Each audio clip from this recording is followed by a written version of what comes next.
बोलो अनंत भगवान की जय। अनंत चतुर्दशी व्रत कथा। एक बार महाराज युधिष्ठिर ने राज सूर्य किया। उस समय यज्ञ मंडप का निर्माण सुंदर था ही अद्भुत भी था। यह यज्ञ मंडप इतना मनोरम था कि जल का थल भी भिन्नता प्रतीत ही नहीं होती थी। जल में स्थल था, स्थल में जल की भांति प्रतीत होती थी। बहुत सावधानी करने पर भी बहुत से व्यक्ति उस अद्भुत मंडप में धोखा खा चुके थे। एक बार कहीं से टहलते टहलते दुर्योधन भी उस यज्ञ मंडप में आ गया और एक तालाब को स्थल समझ उसमें गिर गया। द्रौपदी ने यह देखकर अंधों की संतान अंधी कहकर उसका मजाक उड़ाया। उसे दुर्योधन चिढ़ गया। यह बात उसके हृदय में बाण समान लगी। उसके मन में द्वेष उत्पन्न हो गया और उसने पांडवों से बदला लेने की ठान ली।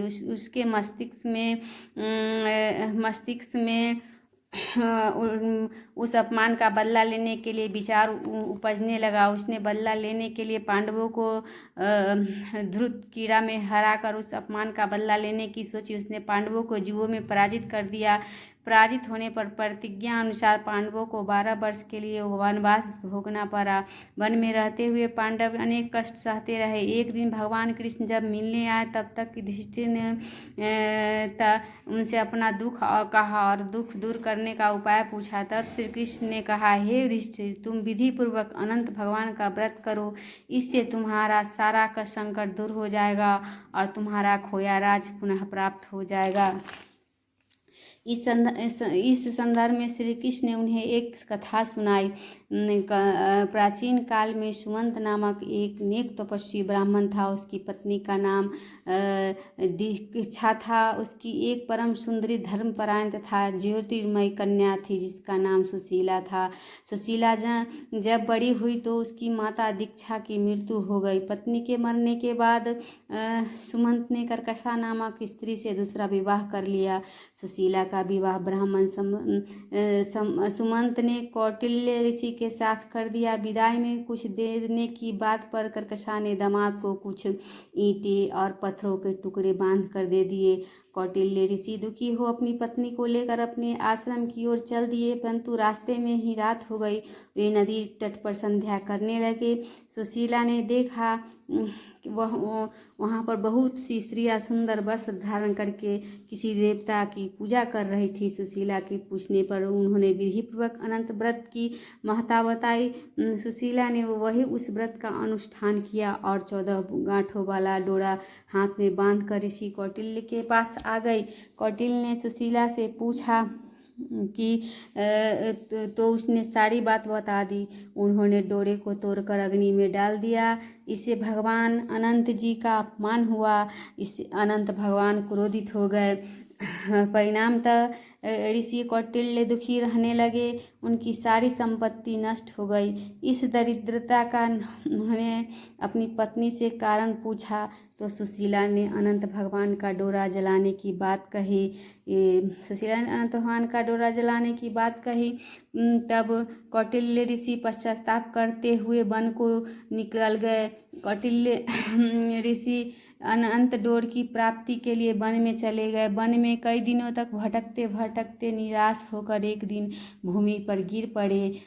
तब अनंत भगवान प्रकट होकर बोले, हे कौटिल्य, तुमने मेरा तिरस्कार किया था, उसी से तुम्हें इतना कष्ट भोगना पड़ा। तुम दुखी हुए।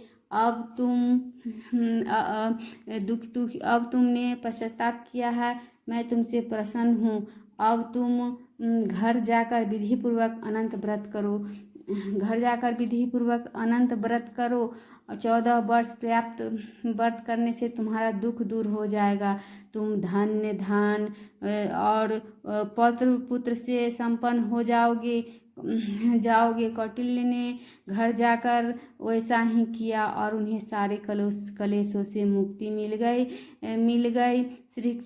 सारे क्लेशों से मुक्ति मिल गई। श्री कृष्ण की आज्ञा से युधिष्ठिर ने भी अनंत भगवान का व्रत किया, जिसके प्रभाव से पांडव महाभारत के युद्ध में विजय हुए और उनका खोया राज्य मिल गया तथा चिरकाल तक राज करते रहे। पांडव पांचों भाई सुखी पूर्वक जीवन व्यतीत करने लगे और सुखी से रहने लगे। जो कोई भी मनुष्य अनंत भगवान का व्रत प्रेम पूर्वक करता है और कथा सुनता है, उनके सारी इच्छा अनंत भगवान पूर्ण करते हैं।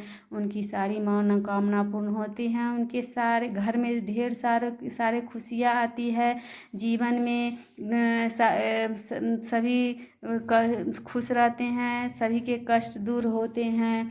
जो कोई भी मनुष्य अपने हाथ में डोरा बांधते हैं, उनकी सारी दुख दूर होती है, मनोकामना पूर्ण होती है। अनंत भगवान उनकी सारी इच्छा पूर्ण की थी। जैसे कौटिल्य मुनि की इच्छा अनंत भगवान ने पूर्ण की थी और युधिष्ठिर की इच्छा भी अनंत भगवान ने पूर्ण की थी। वैसे ही हर मनुष्य की मनोकामना व्रत करने से अनंत भगवान पूर्ण करेंगे और उनकी संपूर्ण कष्ट दूर करेंगे। इसलिए अनंत भगवान का मन से प्रेम पूर्वक से कथा सुनना चाहिए और पूजा करना चाहिए और अंत में उनकी आरती करनी चाहिए। बोलो अनंत भगवान की जय, बोलो श्री हरि विष्णु भगवान की जय, अनंत भगवान की जय, श्री हरि विष्णु भगवान की जय। ओम जय जगदीश हरे, स्वामी जय जगदीश हरे, भक्त जनों के संकट क्षण में दूर करे। ओम जय जगदीश हरे, जो ध्यावे फल पावे, दुख बिन से मन का